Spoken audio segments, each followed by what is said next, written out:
Hello and good morning.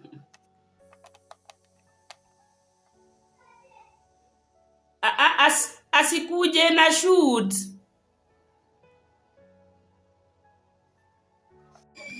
So guys, if you're watching this, yeah, I'm in pain and my blood pressure just shot up.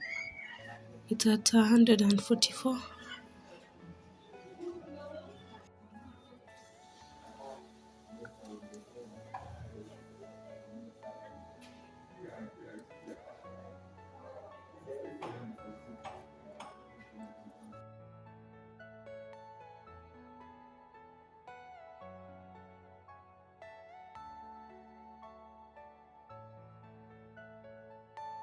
Are you all my personal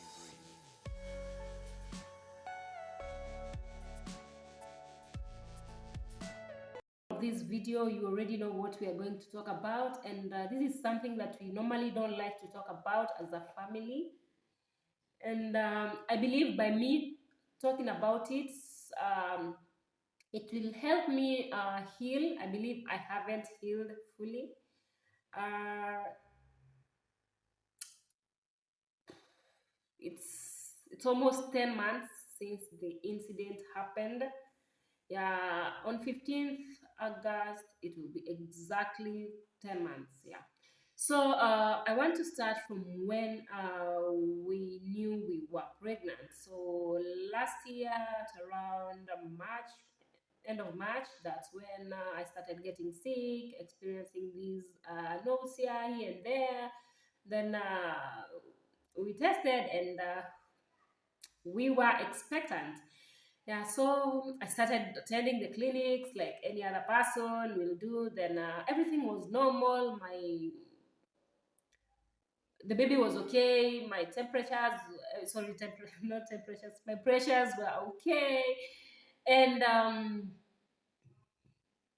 I was supposed to deliver in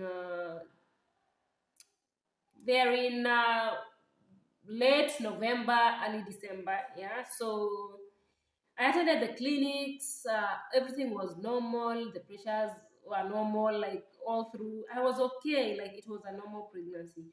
So fast forward to October 13th, no, October 14th. I woke up in the morning. I wasn't feeling okay. I had been telling my hubby, I'm not feeling okay. I think I don't know. I think this baby will come early. I don't know. I had those fears.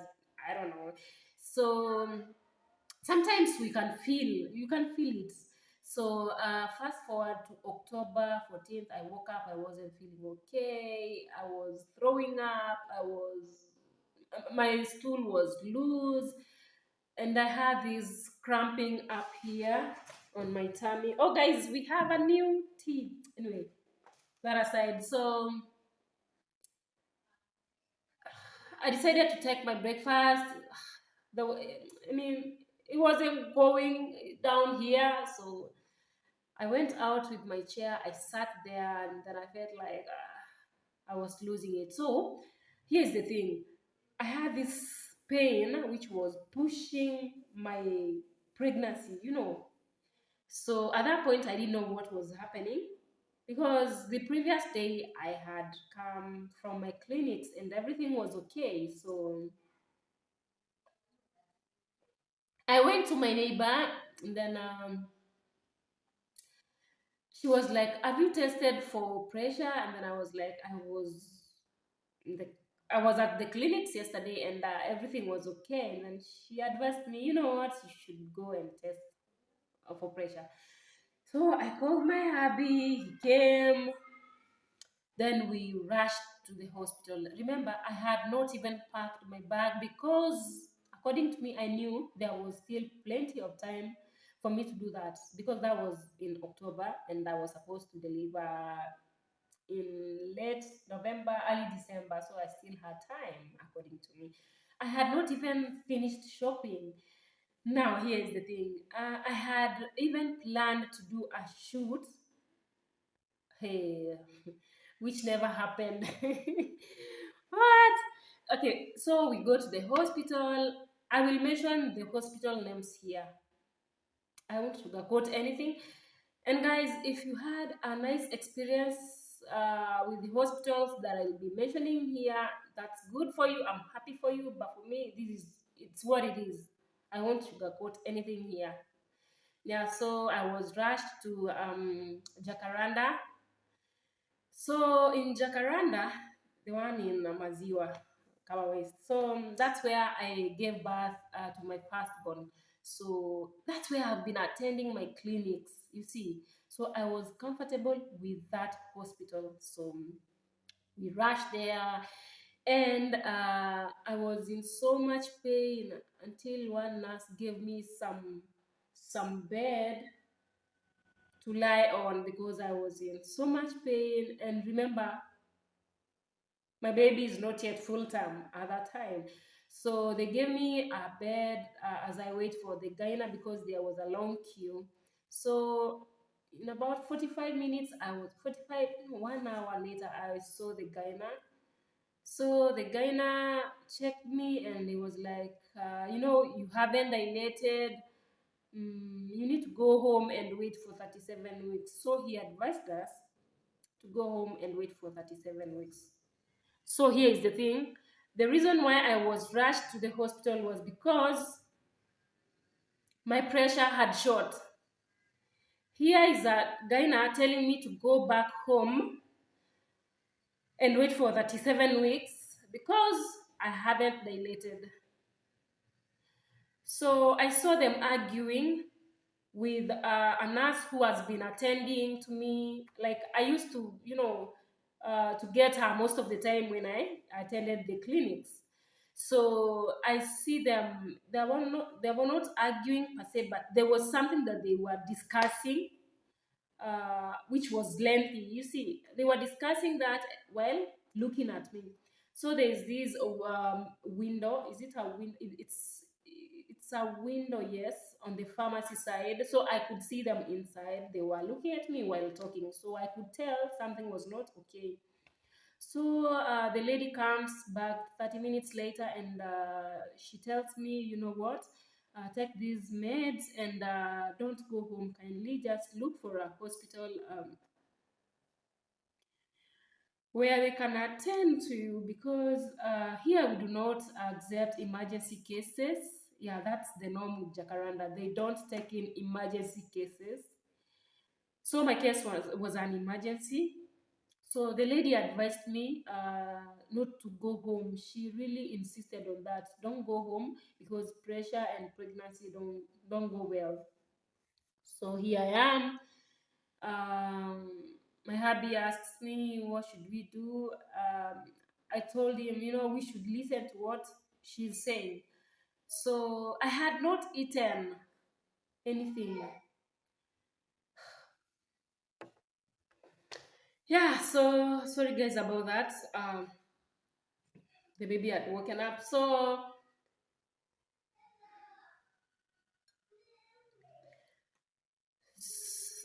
she advised us not to go home. Then she gave me these meds for the pressure to go down, like to stabilize. Then I had not eaten from the previous day, I guess the morning of the previous day now because nothing was going down here. I could eat anything, I throw up, I had this diarrhea. So I decided to eat because after I took that medicine, I felt like the pain had been relieved kiasi. So I told them I wanted to eat. So we went just next to some place that was near the hospital, near that Jacaranda. We ate there. After around 20 minutes, I started feeling the pain came back. Now, the nearest hospital that we could think of at that time was St. Francis, the one in Kasarani. So we rushed there. I was admitted as an emergency patient. Then they checked my pressure. At that time now, my pressures were at around 160. 165. Now, when I was in Jacaranda, my pressure was around 154, 155. Yes. So the moment we reached at St. Francis, my pressures had shot to 165. Yeah, therein. So I was admitted. I was taken in as an emergency patient. So that was around 4 when they were admitting me. Yeah, so that night they kept on checking on me because the pressures were up there, the baby's, heart rates was going down. So they kept doing that. After every 30 minutes, someone was there to check on me and checking on the baby. So at around 3, they noticed the baby's heart rate was not haikuwa inasikika, like it seemed the baby was getting tired. So still my pressures were up there. So they gave me these tabs. Uh, it was a magnesium tab. I don't know. I can't recall the name, but it was some tiny tablet. So I took that. Then one lady came and she had these papers, and she was like, you know what? At this point, this is where we say it's either the mom or the baby, or we lose both of you. I didn't even think twice. I was like, let's do what is right. Let's do this. So previously, they had been giving me these injections for the baby's lungs to mature. So they used to inject on the thighs, my thighs now. Yeah. So apparently nowadays everything is wow. So unadungu hapo kwa thighs, then lungs za mtoto zina mature. So at around 4, she came and she was like, you know what, you need to sign these papers. I signed the papers. Then at around 5, 5, 5:20, 5:30, I was wheeled to the emergency theater. Yeah, I'm losing breath while talking about this. I thought I had healed, but it seems I haven't. So nikapelekwa hapo kwa theater. They prepared everything, and then I was taken in. At that time, my hubby's outside. I actually didn't know that he had came. So because I had no time to speak to him because alikuwa amekuja home the previous day, then kesho yake amkie and then tujue way forward, because hata huko they don't allow you to stay with your patient. So and remember I was admitted as a critical patient, so hakukuwa na nini nangekaa hapo na mimi. So I was taken in. So before they start, we prayed and everything. Then one doctor tells me your hubby is out here. I was like, oh, okay. How did he know? Maybe they called him. I don't know. So I didn't have time to call him. Everything happened so fast. But I had been chatting with him the whole night until when it got to around 12:01, I stopped because I was in so much pain. Yeah, so I'm on that bed. They are prepping me up. They will administer the anesthesia. So I didn't pass out completely. I was still aware of everything that was going on around me. So after around 19 minutes, I hear my baby's cry.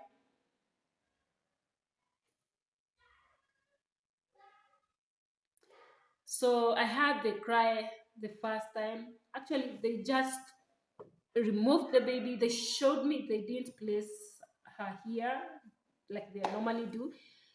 But I understood, that was an emergency, whatever. So they had to do what they had to do. So they took my baby, wakaenda kumpanguza panguza. So I'm lying there, wanajaribu kunishona. My blood is boiling. So I hear one of the doctor, they were two ladies performing this surgery. So I hear one saying, I hear one asking the other one, where is this blood coming from? Like, hii damu inatoka wapi? Mi nimejaribu kushona this side, naona tu damu inatokota. Kwani inatoka wapi? The other one is like, hata mi sijui inatoka wapi. So they spent like 1 hour there, like no, 45 minutes they are suturing me up. Apparently walikuwa wanashona damu kitoka. You see down here where they cut, yeah? So wanajaribu kushona bado there is blood oozing. So then one doctor from the other side commented like, mimi hiyo surgery niliona nikaona hata siwezi weka mikono yangu hapo. Hiyo nilikataa from the go. Hapo niliona ni bad news too. Imagine, and I'm lying there, I can hear what he is saying. That was so bad. So they suture me up, wamemaliza, they wheel me to the recovery room. They put me on the bed. 6 hours later, I cannot stand, I cannot move, I cannot do anything. Remember, as a CS mom, you have to, okay, you should be standing up, after 6 hours. After the 6 hours are over, that's when the anesthesia has worn out, and you should be able to stand on your own. As for my case, I wasn't able to do that. My body was so numb. My body was so heavy. I was in so much pain. Apparently, the blood that was oozing, now later on walidiscover ilikuwa inatoka kwa tissues. I was bleeding from the tissues, you see. So my whole tummy had turned black. You see, I was oozing from the tissues. Now huku hivi damu ilikuwa imejaa. You may think I'm still pregnant. So you may think that I'm still pregnant. So I've been well. That's on a Friday. I didn't wake up on that same day. I kept telling them I'm in so much pain. They're like, you should be standing up by now. Nilikuwa nawaambia I'm not feeling okay kabisa. Nasikia mwili ni nzito. Now that's on Friday. On Saturday, when they were doing the rounds on the ward, I told them I'm not okay. Now, when they pulled up my hospital gown, they were surprised by what they saw. My tummy had bulged. Ilikuwa inatoshana tu kikitu, ilikuwa kubwa sana, and it had red and black spots, meaning there was blood inside that had clotted. Kulikuwa na blood clots mingi sana ndani, mingi. Hiyo time hata siku anaweza simama. This phone is misbehaving. So siku anaweza hata simama. I wasn't doing anything by myself. So they had brought the baby to me to breastfeed. I'm sorry, I'm going up and down. I'm sorry, please. So that night they had brought the baby to breastfeed. I spent the night with the baby, but apparently I was not able to do anything. I couldn't move. Umenisaidia, singekuwa hai. Akipole. What? Ukoaje sahi? We are good. My baby. You okay? 6 months. Yeah. She's 6 months now. She's 6 months? Yeah. Oh, congratulations. But we went through hell. Hiyo siku ningerudi home. Hiyo time tulitoka hapo, my pressure ilishoot, ilikuwa imefika 200. Oi, pole. Well, Aki, you are God sent. Oh, thank you so much for the feedback. Whenever you are, whatever you do, just in the back of your mind, kumbukanga tu kuna mtu ulisaidianga yuko hai saizi. Na yuko na mtoto wake. Amen. But there's one thing I really, I no longer see Jacaranda the way I used to see it. Yule gaina, ningekufa tu juu ya huyo gaina. Mwenye alikuwa si alikuwa ameinsist niende nyumbani ningoje that 7 weeks. Alikuwa ameinsist hivyo.